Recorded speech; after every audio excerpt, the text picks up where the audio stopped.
Hi, Nate here. Today we are going to be talking about deciphering old magic. Ooh.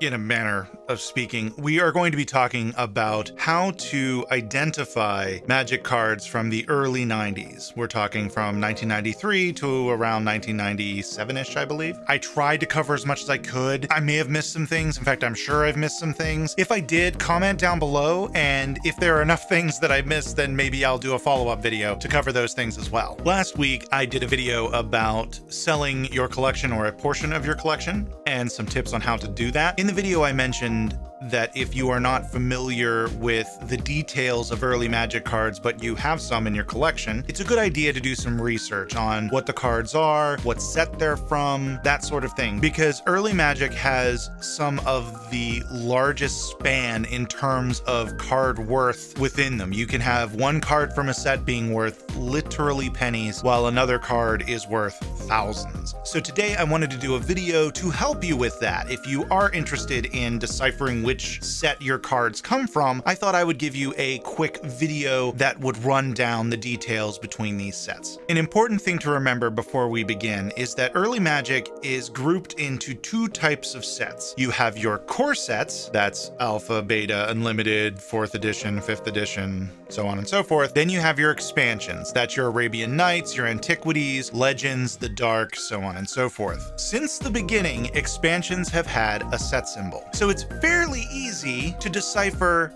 which set a card is from if it's from an expansion set since the beginning. That wasn't always true for core sets. From the first set alpha until 5th edition, those core sets did not have set symbols. And so for those sets, you have to look for other markers on the card to figure out which set they're from. Technically speaking, alpha and beta are 1st edition, but nobody calls it that. Everybody just calls it alpha and beta. Unlimited is 2nd edition, technically speaking. In fact, 2ED is the set code for Unlimited. Revised is 3rd edition.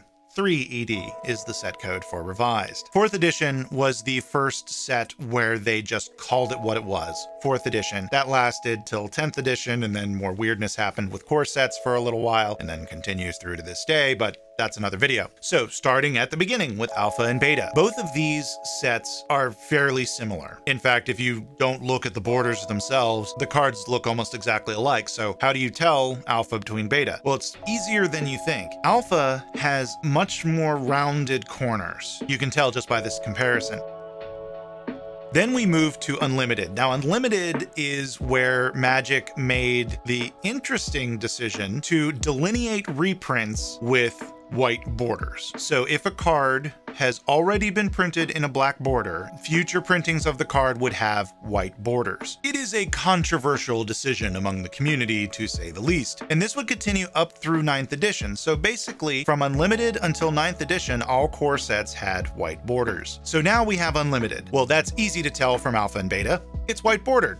Easy, right? Well, then we have Revised, which also is in white border and also looks almost exactly like Unlimited cards. There's really no functional difference between the cards. This is where you have to get a little closer to the card to be able to tell the difference. Here, if you look, the difference between an Unlimited card and a Revised card is the border. No, not that one. The tiny border between the card itself and the white border. As you can see on Unlimited, you see that there's almost like 2 lines there. Essentially what it's doing is it's trying to make it look like the card is in relief, like it's jutting out from the card itself. It's a chamfer, if you will, on the edge of the card, where Revised doesn't have that. Revised just has a solid black line, but that is really the only way you can tell Unlimited and Revised cards. From a distance, they can look quite similar, but if you get them within an arm's reach, it becomes easier to tell the more you do it. And that's really true of all of this. Pretty soon, if you do this enough, you'll be able to identify what set a card is from early Magic that an opponent puts down on the board across the table from you. It just takes practice, like anything.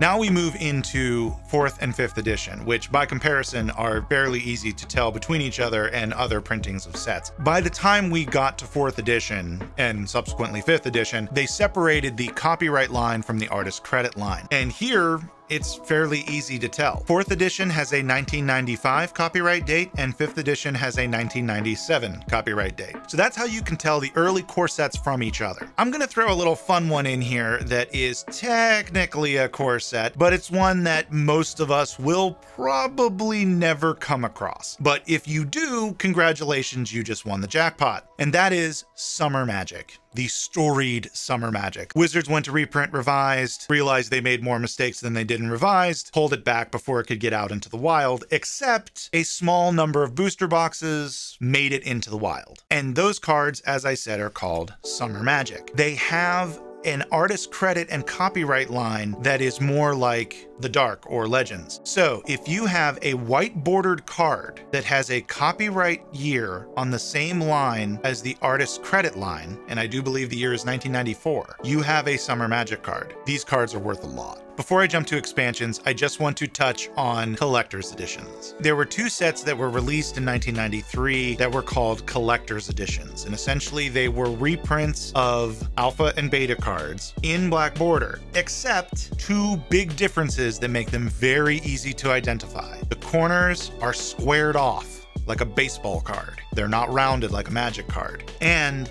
the back isn't a regular Magic back. It looks like it has collector's edition or international edition in gold on the back, and the border is gold around the back of the card. These are not tournament legal. That being said, they still are fairly sought after with the rise of Commander and the fact that these sets are fairly old and storied in their own right. These cards are sort of expensive as well. So if you have those, don't think that you've lost out. If you have a collector's edition Black Lotus, they're still worth something. Okay, enough of the core sets. Now we're going to move on to expansions. This isn't going to be as in-depth because they have had set symbols since day 1. It wasn't until Exodus that the set symbols started showing rarity, and Exodus came out between 5th and 6th edition. So not only was 6th edition the first core set to have a set symbol, it also was the first core set to delineate rarity via the set symbol as well. But prior to Exodus, all of the set symbols were essentially just black. So really, these are fairly easy to identify. Now there are some quirks, like Chronicles, which I guess would be considered the great granddaddy of mystery boosters. Basically, Chronicles was a set that Wizards released that was a reprint of cards from Arabian Nights, Antiquities, Legends, the Dark, and what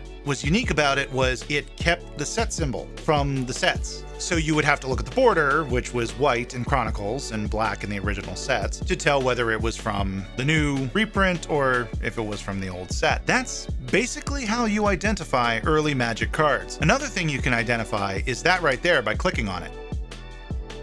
Then you have your expansions. This is Arabian Nights and Antiquities. This show is part of the CIP network, inspiring creativity, one episode at a time.